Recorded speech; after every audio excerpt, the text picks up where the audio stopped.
Experiment, date और ये है आपका एम। दोलन चुंबकत्वमापी की सहायता से दंड चुंबक के चुंबकीय द्विध्रुव आघूर्ण कैपिटल एम और ध्रुव प्राबल्य स्मॉल एम का मान ज्ञात करना। ठीक है।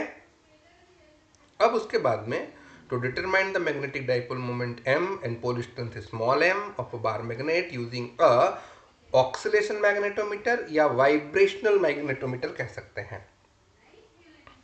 एक्सपेरिमेंट को करने के लिए अपरेटस दोलन चुंबकत्वमापी चाहिए, दंड चुंबक चाहिए, कंपास चाहिए, वर्नियर कैलिपर्स चाहिए, भौतिक तुला चाहिए। ठीक है।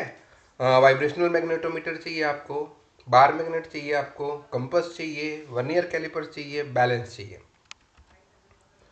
और इस एक्सपेरिमेंट के लिए ये वाले डायग्राम को ड्रॉ कर लीजिएगा। उसके बाद में यहां ये थ्योरी आप नोट कर लीजिए, सेम इसी को। ठीक है। पिछले प्रैक्टिकल में जब आप डिफ्लेक्शन मैग्नेटोमीटर पढ़ रहे थे वहां भी इस थ्योरी को आपने यूज किया है। इसी को वापस लिख लीजिए। नोट किया। यहां देखिए टी की वैल्यू कितना निकालेंगे आप? टी की value 2 pi I M B H root under में, दोनों साइड के स्क्वायर कर दे तो T square 4 pi square I M B H. आपको एम निकालना है तो एम का वैल्यू आपके पास ये है। क्लियर हुआ? इसको आप इक्वेशन 1 ले लीजिएगा तो ये इक्वेशन 2 हो जाएगा। नोट किया?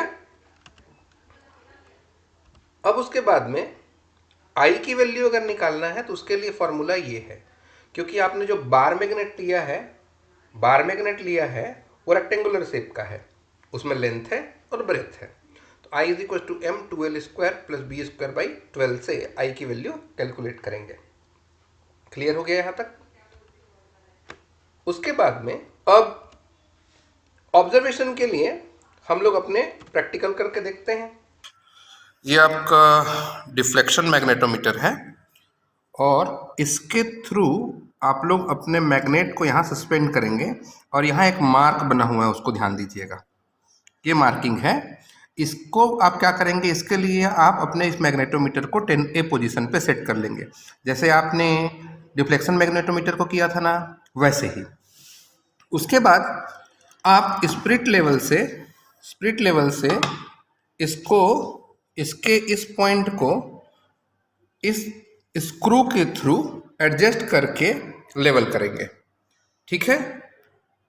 लेवलिंग कर लिया आपने।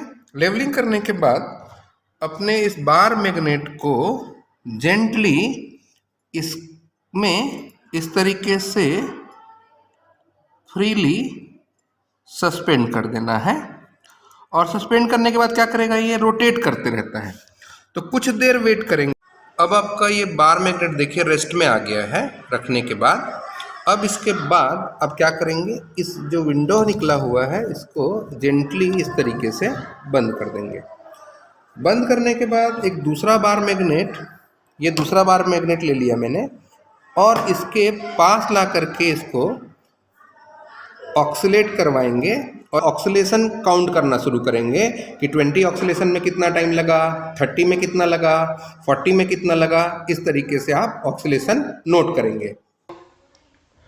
जैसा कि आपने देखा पहले ही हम लोग डिफ्लेक्शन मैग्नेटोमीटर में इस बार मैग्नेट के लेंथ को मेजर कर लिया था। ठीक है।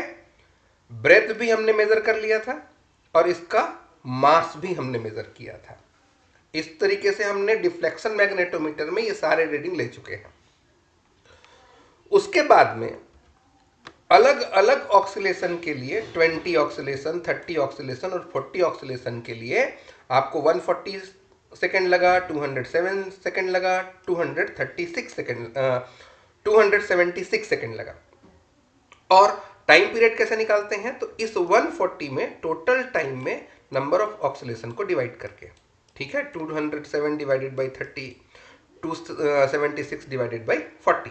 इसको आप कैलकुलेट कर लीजिएगा कि ये करेक्ट है कि नहीं है। ठीक है। उसके बाद में यहां इन तीनों के मीन टाइम पीरियड 6.93 सेकेंड है। क्लियर हुआ? अब इस वैल्यू को यूज करके हम लोग m की वैल्यू निकालते हैं। देखिए कैसे। ये फॉर्मूला हुआ आपका। यहां देखिए पाई की वैल्यू 3.14 पहले से जानते हैं। आई की वैल्यू आपको निकालना है। टी आपने एवरेज अभी निकाला और बी एच इसका स्टैंडर्ड वैल्यू आपके पास है कितना 3.6 into 10⁻⁻5 weber meter square. T 6.93 second निकाला। एम 24 ग्राम का मतलब 0.024 kg और ब्रेथ 1.2 सेंटीमीटर यानी कि 1.2 इंटू 10⁻⁻2 मीटर। लेंथ 5.2 सेंटीमीटर मतलब 5.2 इंटू 10⁻⁻2 मीटर है। अब सबसे पहले आई कैलकुलेट कर लीजिए। आई निकालने का ये फॉर्मूला, एम की वैल्यू कितना 0.024 2L 2L मतलब 5.2 इंटू 10⁻⁻2 का whole square plus breadth 1.2 into 10⁻⁻2 का होल स्क्वायर डिवाइडेड बाई 12। इसको अगर आप सॉल्व करते हैं तो देखिए ये कितना हो जाएगा 5.2 27.04 और 1.2 का स्क्वायर 1.44 और यहां से 10⁻⁻2 स्क्वायर तो 10⁻⁻4 यहां भी 10⁻⁻4 तो इस तरीके से आ गया। अब उसके बाद इसको फिर से कैलकुलेट करते हैं अगर आप तो ये 0.56 इंटू 10⁻⁻4 kg मीटर स्क्वायर है। ठीक है, इसको चेक कर लीजिएगा। मतलब आई निकालने का ये तरीका है। क्लियर हुआ? उसके बाद में अब एम कैलकुलेट करते हैं। चलिए वैल्यू रखिए। पाई का वैल्यू रख दिया, यहां 4 पाई स्क्वायर है ना, कंफ्यूज नहीं होना। 4 इंटू 3.14 का square into 0.56 into 10⁻⁻4 divided by 6.93 square into 3.6 into 10⁻⁻5।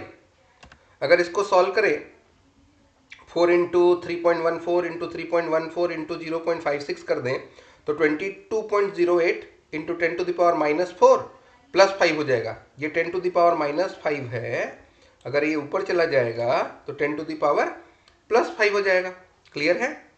और यहाँ 6.93 इंटू 6.93 और फिर उसमें 3.6 को मल्टीप्लाई कर दिया कर देंगे तो ये आ जाएगा। अब अगर इसको सिंपल कर दें तो ये आपके पास रिजल्ट है कितना 1.28 एम्पियर मीटर स्क्वायर। क्लियर हुआ? अब m निकाल के देखते हैं। m मतलब स्मॉल m। ये कितना होता है? Small m is capital M by 2L। 2L का वैल्यू 5.2 इंटू 10⁻⁻2। इस 1.28 को ये 1.28 में अब आप 5.2 को डिवाइड करके देखिए कितना आ रहा है। ठीक है, 1.28 में 5.2 को अगर डिवाइड कर दें तो ये आ रहा है 0.246 और उसमें 100 को अगर मल्टीप्लाई कर दें, ठीक है, 100 को अगर मल्टीप्लाई कर दें तो ये 2461 आएगा। ये ना 2461 आएगा और इसको मल्टीप्लाई कर दें तो 24.6 एम्पियर मीटर पोल स्ट्रेंथ निकल के आया, ध्रुव प्राबल्य निकल के आया। दोनों को नोट कर लीजिए। ठीक है, ये कितना निकाल दिया आपने 1.28। क्लियर हुआ?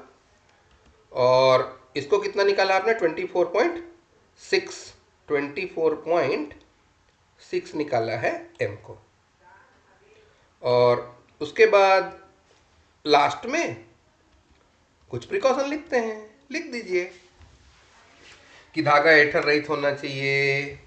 ठीक, चुंबक और चुंबकीय पदार्थ प्रायोगिक व्यवस्था से दूर होने चाहिए और चुंबकत्व मापी और चुंबकीय सुई के समान क्षैतिज स्तर पर रखा होना चाहिए। ठीक।